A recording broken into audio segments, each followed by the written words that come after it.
The Acts of the Apostles, chapter 23. Paul looked straight at the Sanhedrin and said, "My brothers, I have fulfilled my duty to God in all good conscience to this day."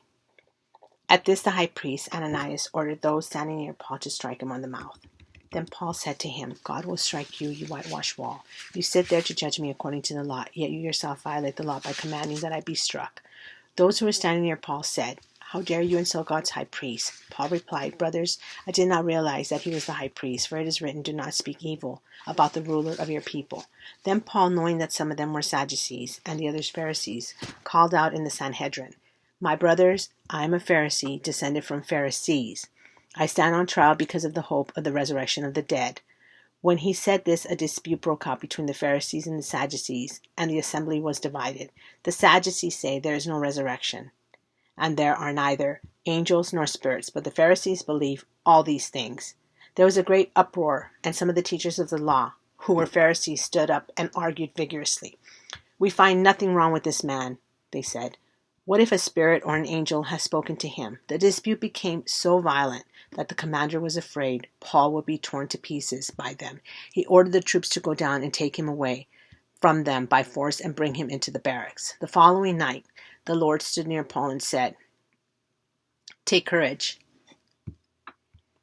As you have testified about me in Jerusalem, so you must also testify in Rome." The next morning, some Jews formed a conspiracy and bound themselves with an oath not to eat or drink until they had killed Paul. More than 40 men were involved in this plot. They went to the chief priests and the elders and said, "We have taken a solemn oath not to eat anything until we have killed Paul. Now then, you and the Sanhedrin petition the commander to bring him before you on the pretext of wanting more accurate information about this case. We are ready to kill him before he gets here." But when the son of Paul's sister heard of this plot, he went into the barracks and told Paul.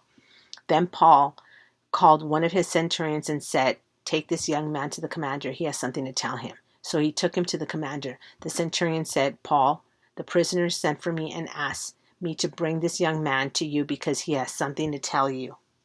The commander took the young man by the hand, drew him aside and asked, "What is it you want to tell me?"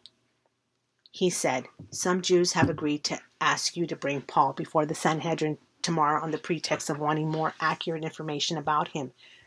Don't give in to them, because more than 40 of them are waiting in ambush for him. They have taken an oath not to eat or drink until they have killed him. They are ready now, waiting for your consent to their request." The commander dismissed the young man with this warning: "Don't tell anyone that you have reported this to me." Then he called 2 of his centurions and ordered them, "Get ready a detachment of 200 soldiers, 70 horsemen, and 200 spearmen to go to Caesarea at 9 tonight. Provide horses for Paul, so that he may be taken away to Governor Felix." He wrote a letter as follows: "Claudius Lysias, to His Excellency Governor Felix, greetings. This man was seized by the Jews, and they were about to kill him. But I came with my troops and rescued him, for I had learned that he is a Roman citizen. I wanted to know why they were accusing him, so I brought him into their Sanhedrin. I found that the accusation had to do with questions about their law, but there was no charge against him that deserved death or imprisonment. When I was informed of a plot to be carried out against the man, I sent him to you at once. I also ordered his accusers to present to you their case against him." So the soldiers, carrying out their orders, took Paul with them during the night and brought him as far as Antipatris. The next day they let the cavalry go on with him, while they returned to the barracks. When the cavalry arrived in Caesarea, they delivered the letter to the governor and handed Paul over to him. The governor read the letter and asked what province he was from.